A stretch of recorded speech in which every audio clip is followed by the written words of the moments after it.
section manager of the watershed management section at the Illinois EPA. We're within the Bureau of Water, so water things. I've been at EPA since 1987, and prior to that, I was at Eastern Illinois University earning a master's in botany. So that's it.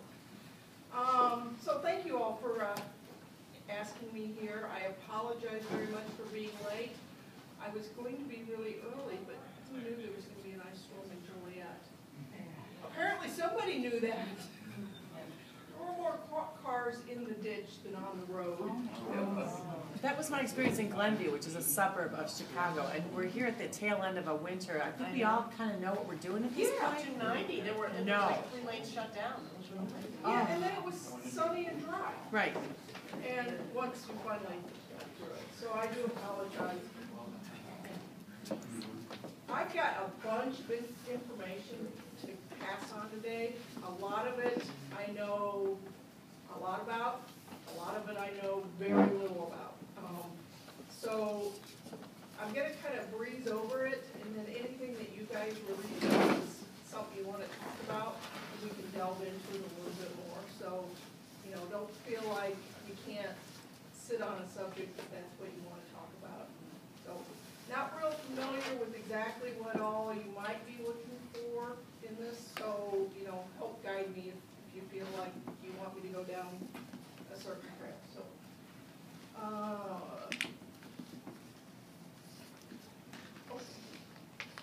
I got a warning on here. Is that okay? On this screen? Oh. It's not up here, so.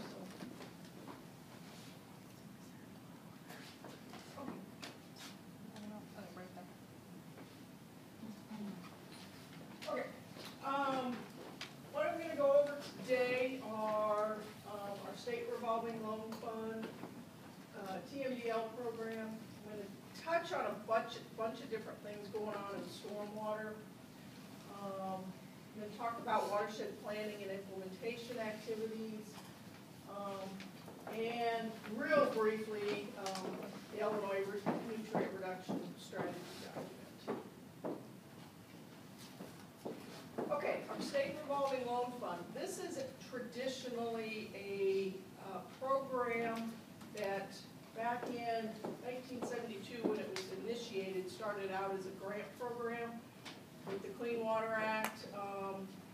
The idea was to get at the low-hanging fruit back in 1972. So let's get all our wastewater treatment plants at doing the best technology of the time as possible. So there were a lot of federal grant dollars out to upgrade wastewater treatment plants. Eventually that phased into a loan program starting in '87. And now it is almost fully a loan program.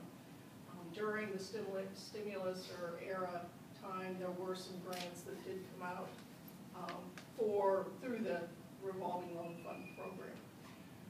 So traditionally it was focused at wastewater treatment plants. In '96, we added public water supply infrastructure to that loan program. So we have the water pollution control loan side of things and then the public water supply side. So it's kind of one big fund, but depending if you want clean water or dirty water work, you go to one of the two places. Just a kind of chart of how much money we have funneled through this program. It is a lot of money. And if you look at 2014 and 2015, there is a big jump also. So right now there is a lot of money available through the loan program. And I'm talking right now about the traditional aspect of the infrastructure activities, public water supplies, wastewater treatment plants, and the pipes that go with those types of plants. We've been going through kind of a reorganization, a refurbishing of the program, trying to streamline it, trying to get you from point A to point B when you can get some funds a lot easier and a lot quicker. In the past, those those processes have taken 18 months to potentially 2 years to get through. So we're working through some processes, trying to streamline it. This is just a list of things that you need before you can really go out to bid on a project. So to have what we consider a full and complete package, at that point you can go out to bid, because at that point you will be basically understanding that you will be getting a loan from us. For fiscal year 15, right now that runs through September of this year. We're working off a loan interest rate of 2.21%, so a very reasonable rate. As I mentioned, you have to have that full and complete package before you can go out to bid. And then the bottom point is, and I would very much encourage this, if you are working, if your municipality is working through this program, make sure you are in contact with the project manager as often as possible. We all know the squeaky wheel gets the grease, and if you really want to keep things moving, just make sure that you are in contact with them so that you know you have all the paperwork that they need into. And I have a duplicate there. We are also working under some new federal legislation. Actually, it's more than what we usually see as guidance. The Water Resource Reform and Development Act of 2014, WRDA. This WRDA Act did a bunch of different things to the SRF program. Traditionally, I talked about the infrastructure activities that were eligible. 319 or non-point source pollution control projects were also eligible, or are also eligible under that traditional program. Now in Illinois, that wasn't the case until last year, because we had legislative rules that said 319 non-point source projects were not an eligible item. That did change in Illinois last year as well. And then under the old traditional program, estuary programs were eligible. That didn't seem to matter much for Illinois. So with the new WRDA Act, they have increased those 3 categories to now 11 categories. And those categories, for the most part, are stormwater and non-point source activities, but also efficiencies. So water efficiencies, energy efficiencies are also a category. So if a plant needs to upgrade some efficiency type equipment, then those are eligible activities under the program now. It also then institutionalized some of the requirements we saw during the ERA time frame, and that is environmental review on potential environmental impacts is now required. Davis-Bacon wage provisions are now a part of all loan requirements, and American Iron and Steel are all part of the loan requirements. Can I ask a question? Please. When you say all treatment works projects, so we're not engineers per se. Is there something in that definition that we would not be aware of that would, or is it pretty typical? It's pretty much anything now. If it's included in a loan eligible item, it's considered a treatment work. That can be anywhere from a wastewater treatment plant, big, down to a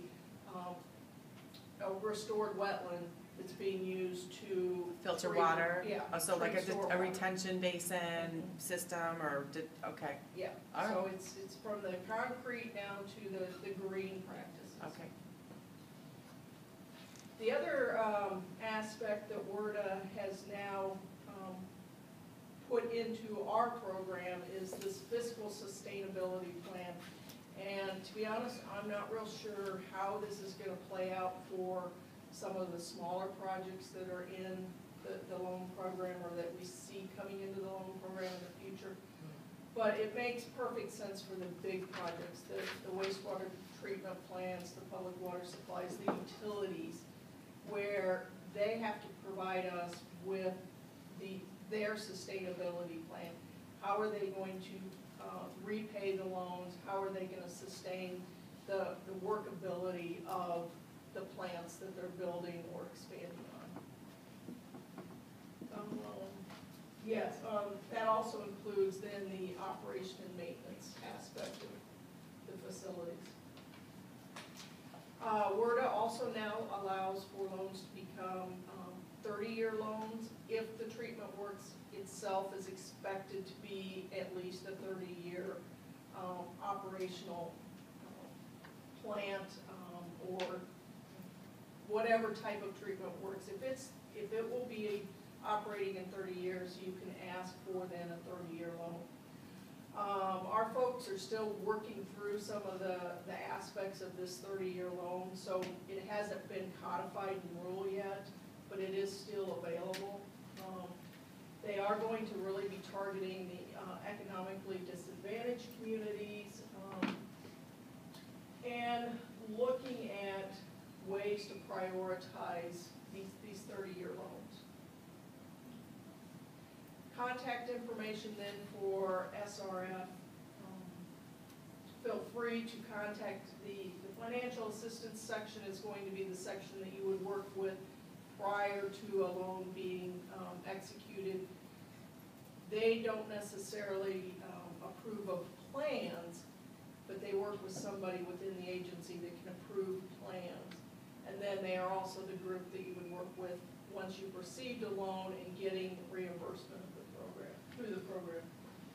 And then Al Keller and Dave Cook are our permits guys. Those are the technical people that would be reviewing plans. Wet weather events. Just wanted to make a quick note that this continues to be a very high priority for US EPA, particularly where combined sewer overflows and sanitary sewer overflows are concerned. So as we move through the SRF program and continue to revamp it, these will continue to be a priority for us as well. I think you will hear a lot as I talk today, wet weather, stormwater, these are big issues for the agency right now. Okay, total maximum daily loads. This is a program that takes our monitoring data and the assessments that then are produced from that monitoring data and looks at rivers, lakes, and streams that are considered impaired. Now, I just arbitrarily pulled out, this is a TMDL that we have going on in the Galena area. And you can see highlighted in yellow then the impairments that we have identified for this watershed. We've got 2 rivers and 1 lake that we consider impaired in this watershed that we will be doing this total maximum daily load development on. And I'll get back to that in a minute. TMDLs that we have ongoing, and I just pulled out some in the Chicagoland area for now. Chicago River North Branch, DuPage, Salt Creek, Thorn Creek, and Upper Fox. And you can see we may have, take for instance, let's say Thorn Creek. We've got 9 stream segments and 2 lakes. And then we have 24 pollutants. Now that isn't 24 different types of pollutants, but it is a combination of how many pollutants are identified on those 9 streams and 2 lakes for which we will be developing TMDLs on. If you look at the Upper Fox, we've got 2 stream segments and 43 lakes. The primary pollutant that we would be doing TMDLs on there is total phosphorus in the lakes. And then some upcoming TMDLs, and the ones in blue are really the ones I just mentioned. They were stalled for a time. We had the contractor that was on them, wasn't able to finish them, so we had to rebid them to get a new contractor. So they will be starting up here very shortly in the next couple of weeks. And then in probably 2 months down the road, the upper 6 watersheds, we will start TMDL development in those watersheds as well. Where is Thorn Creek? It's, Park Forest area. Oh, so it's down near you guys? Yeah, Okay. it's a tributary of the Little Cal. Okay, thank you. yes, thank you. Questions about using TMDL. TMDL is a measure, but you're talking about it as a practice? Am I confused? No, it's more of a measure. Okay. And I think, So when you say doing TMDLs, what does this mean? Right. Oh.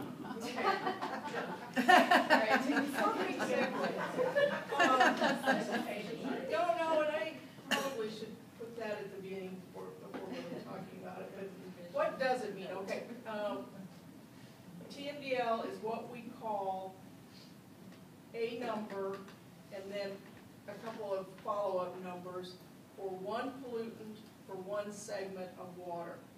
So, the generic way of saying it is what is the number we need to reduce a pollutant by in order to get our water body to meet full use support? So for instance, if we're looking at total phosphorus in a lake, how much do we have to reduce phosphorus loads to that lake in order for then the lake to become full use support? And so what that looks like is the second bullet. You end up with a TMDL. That's going to be one number. It may be, let's say, 836 pounds of phosphorus. That's how much of a load we have to reduce. So then we are going to take that 836 and divide it up into a waste load allocation for each and every permitted source in the watershed.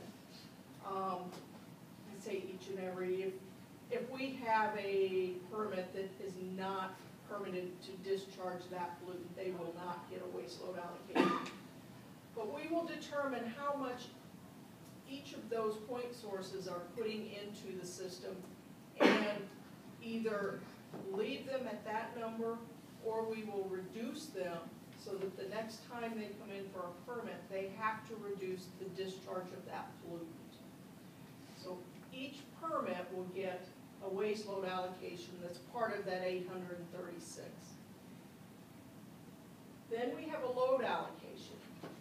That load allocation is going to be attributed to the non-point sources. So those sources that we don't have a permitted activity on. Erosion runoff, stormwater if it's not part of an MS4 permitted stormwater program. That's where we're going to look for our voluntary reductions because we have no regulatory authority over those, basically just runoff. And then we add a margin of safety. So those numbers are all going to add up to the 836. The margin of safety will depend on the type of pollutant it is, on how we calculate it. Generally speaking, it's about 10% of the full TMDL. We'll just hold that off to the side and say, or we'll add it to the 836. So the real number is 10% less. So we've added, I really throw everybody off on that. We start with the number the TMDL is, and then we add our margin of safety, and that becomes our real TMDL. And then we end up with our allocations. So we've got the waste load allocations for each of the point sources. Those are implementation activities involved just permit limits, changing permit limits as required. The load allocations then, being the voluntary, those will include, in the TMDL report, varied practices that the TMDL will recommend be implemented in the watershed to meet that load allocation for the non-point sources. So, yes. For non-point sources in a watershed, do you have a fairly good idea of how many those are? Or is it just this unknown? It's, we can take the loading of a pollutant and we can discern whether it is point source driven or non-point source driven. Where the non-point source comes from, a lot of that is unknown, but we do identify critical areas that we know within the watershed. So you can take stream sections and say, oh, the phosphorus load is only X here, but it's below this one particular place. It's really big. You can make assumptions Yes. based on stream Right, and then we studies. look at Okay. all the data we have within the watershed, and, yeah, so we start, and I say we, these are contractors that are way smarter than I am, but they can start telling where the hot spots are, where land use is such that it's impairing the water more than another land use. And due to new guidance from US EPA, which is actually, and I don't often say this, but it was welcome guidance, the TMDLs now, if they're funded under the funding source that we use, they have to have an implementation plan that is very site-specific and says, this stream bank needs stabilization for X amount of feet, and it's gonna cost about this much. So that that implementation plan can get in the hands of stakeholders and they know what they need to do in order to help meet that load allocation. So, during the TMDL process, we also try to include all watershed groups that are in the area. We try and get them motivated. We try and hopefully get something that we can hand to them, and then they can take over implementation. Okay, stormwater, the MS4 program. The MS4 program is the permit program for stormwater for municipal separate storm sewer systems, the MS4 program. And this is for communities that are considered urban or urbanizing communities. You have to get this MS4 permit for your stormwater. You have to annually submit a plan to, annually review and submit an updated plan to the agency. There's 6 elements that plan has to address. We are currently updating the general permit. It was out for public comment here several months ago. We've been reviewing comments.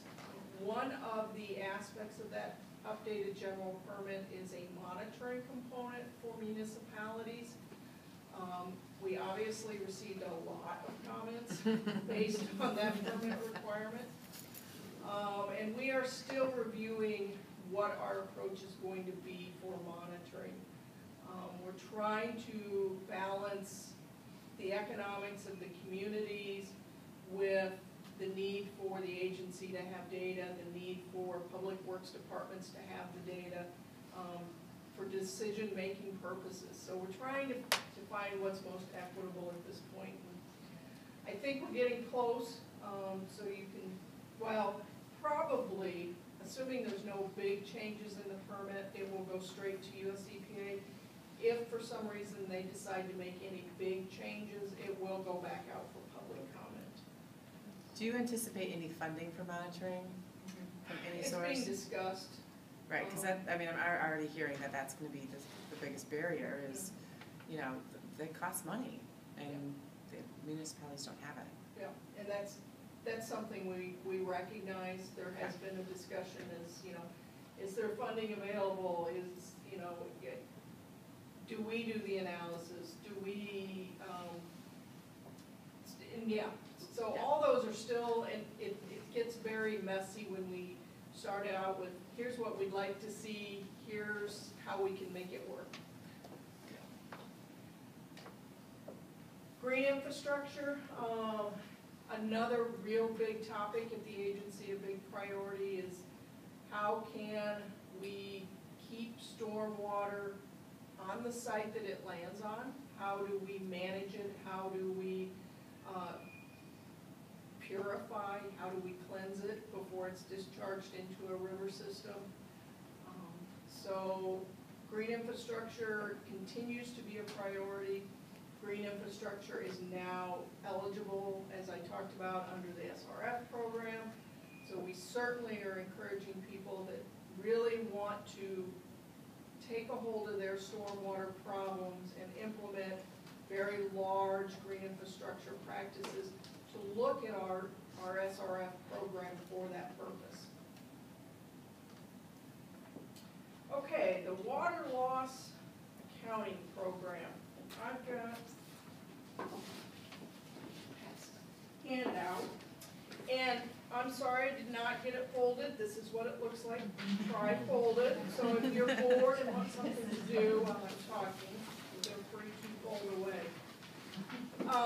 This is a program that the agency undertook several months ago. They've been developing this program.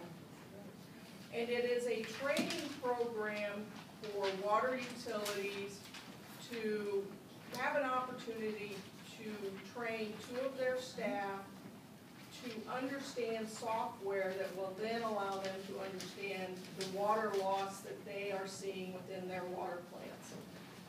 We're working with the Illinois Rural Water Association as well as IWWA, Illinois Water Works Association Group, to develop this training program.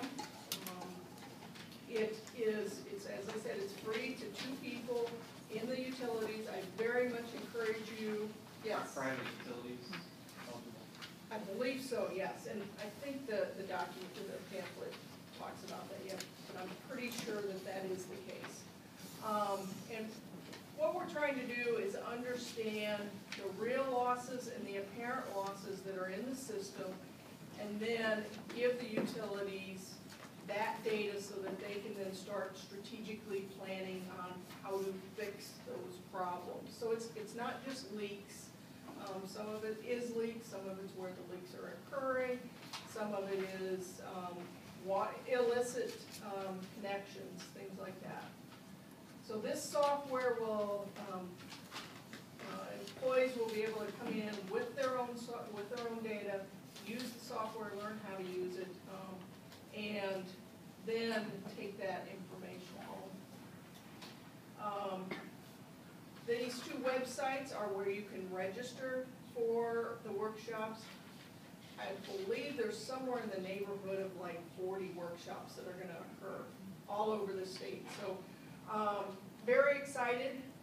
The Public Water Supply Division of our agency is very excited to be able to participate in this program. We're currently releasing an RFP to get some technical assistance with this. I believe on the last slide it alluded to environmental justice communities are going to be able to tap into this and get some one-on-one training as well. So there will be people that can come out to the utility and sit down with them and go through the software with them. Stormwater post-construction performance standards. It's been a while now, but the agency convened a work group that developed some recommendations to the agency for post-construction development standards. The standard that they recommended to the agency was the 90th percentile storm event, or the 90th percentile water retainage of a 2-year storm. So that equates to roughly 1 inch of a 2-year storm event retained on site after any type of construction activity that would require a construction permit. So that's over 1 acre of land disturbed, and you would then be required to either retain that on site, or there were also some mitigation aspects if your site was constrained. You had soils that were not going to be able to retain it, you were landlocked, just different things. There was a mitigation route that you could take to meet that. We are currently developing rules for this. At this point, I'm not sure how long that process is going to take. We're all aware we're under a new administration, so getting everyone up to speed on all our programs is going to take a long time, and I assume that it's going to take time to get this process in front of the new administration as well. US EPA had a similar rulemaking that was ongoing. At this point, theirs has not moved forward, and I don't believe they have a timeline for moving it forward right now. The Illinois Urban Flood Awareness Act, this is one of the reasons we're all really interested in stormwater right now, is we have seen some pretty massive flooding events in the past, well, 2 years ago. So, kind of as the impetus behind the floods, this act, or the legislation that then became this act, was presented to the General Assembly. And that act directs Illinois Department of Natural Resources to work along with the agencies that I have up here listed to develop a plan and, well, inventory current issues, inventory current problems, and then come up with a plan, a strategy for moving forward. And that's going to include recommendations also. You can read the definition of urban flooding, but I think the most important thing to point out is what it leaves out is urban flooding is not flooding that is caused by overbanking of a river or stream. It's flooding that's caused because of urbanization. So when you put in lots of impervious roads and parking lots, and you have undersized stormwater pipes, when you have combined sewers, those are all things that are going to end up causing problems, water backing up into basements, water going into window wells, streets being flooded, those types of issues. But it does differentiate between that type of activity and just plain overbanking of a river. The report is due to the Governor and the General Assembly June 30th. It has been outlined at this point. There was a stakeholder meeting last week, actually 2 stakeholder meetings. They've been holding them in Springfield and Chicago. And there will be one last stakeholder meeting in May when they present the draft document. At that point, they will take comments. Those that they feel are appropriate, they will incorporate into the final document, and that will then go to the General Assembly by June 30th. So, pretty exciting. One of the things I know they will be recommending is an SRF program for flooding, very similar to our SRF program. So that would be a very interesting and very needed program to get some additional funding. I'm not sure how that would work right now under this. There is no place to find money right now, but obviously just getting the need out there is very important. Okay, watershed planning and implementation. This is our 319 grant program. And you can read the purpose, but basically it's working with governments, municipalities, not-for-profits, watershed groups, entities that are interested in improving water quality. And in some cases it's going to be preservation of water quality, but in Illinois, we really just, we need to restore a lot of water bodies because there are very few at this point that can be preserved because they've already been degraded. But it's working collaboratively within your watershed to identify problems and solutions. The emphasis really basically 4 major points. Implementation of cost-effective BMPs, funding of demonstration projects. This is a pretty low priority, but it is a priority for us to get innovative BMPs out there as well to demonstrate. And we see this, well, we saw this several years ago with the green infrastructure aspect.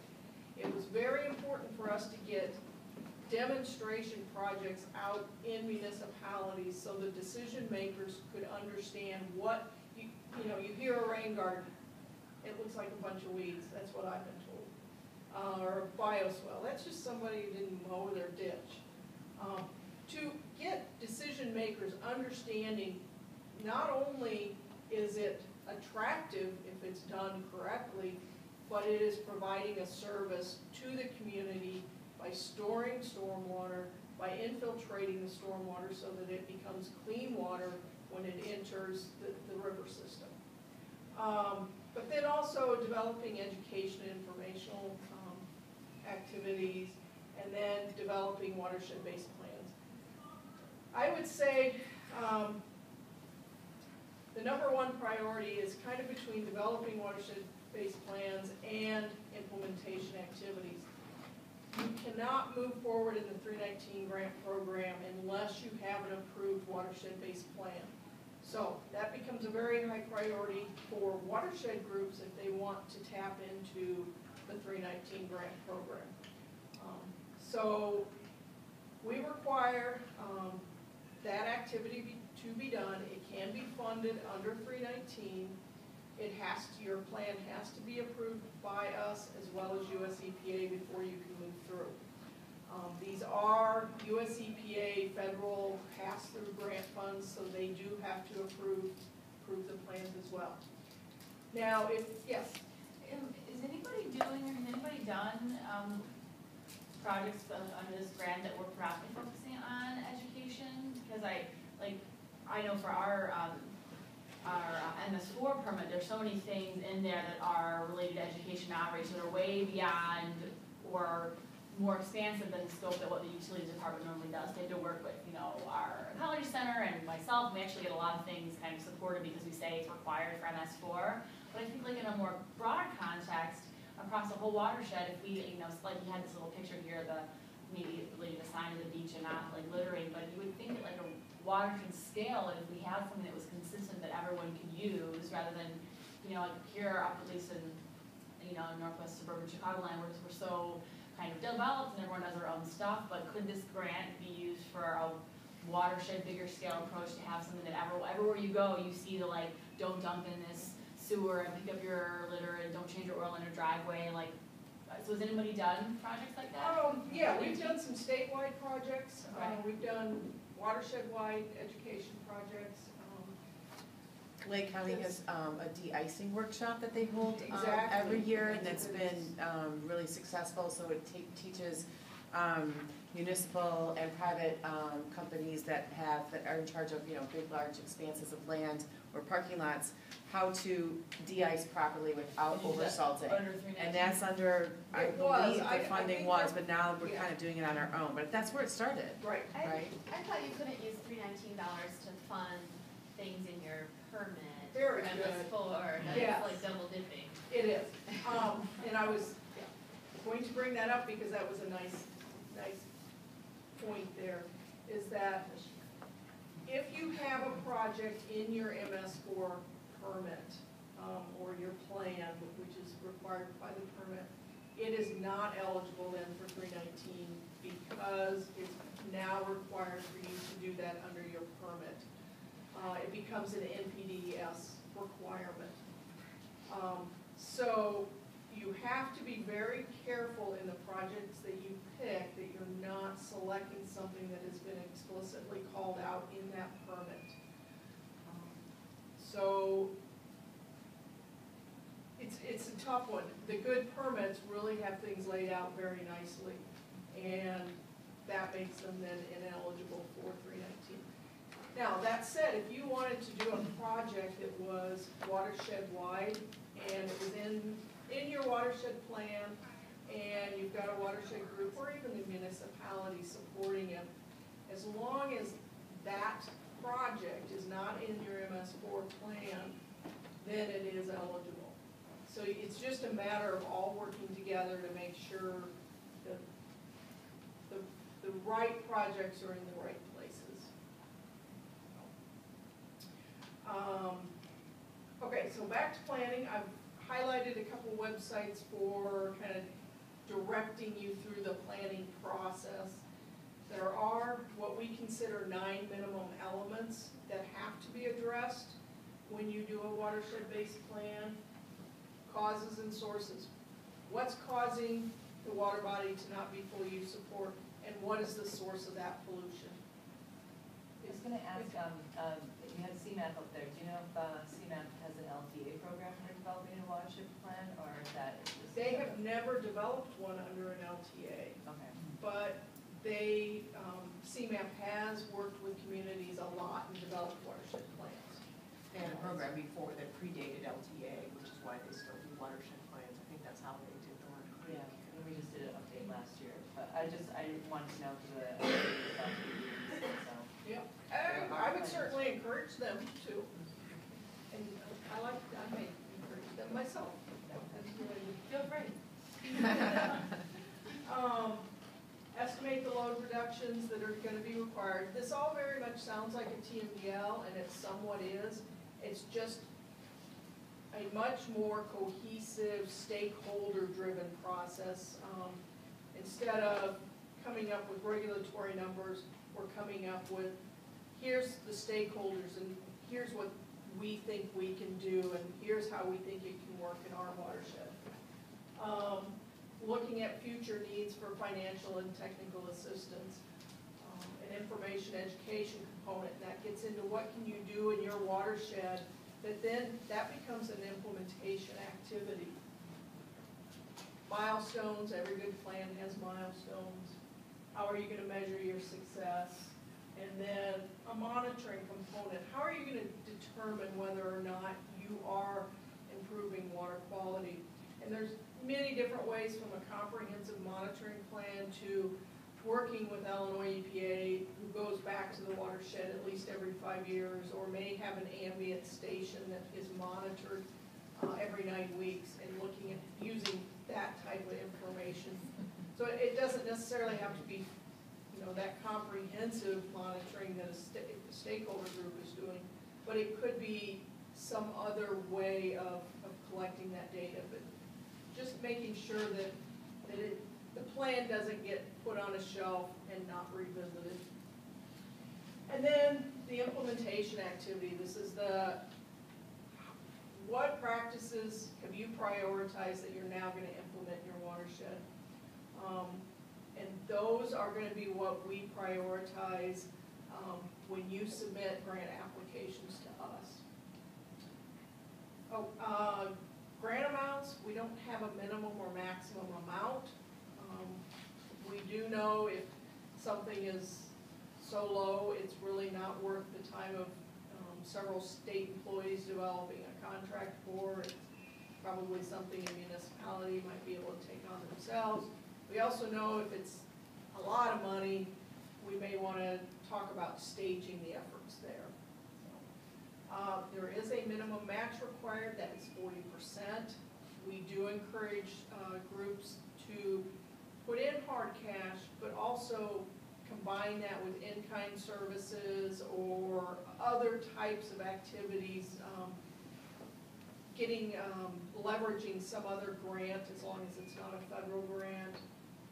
So we can work with you as you start to strategize how you're going to get your match together.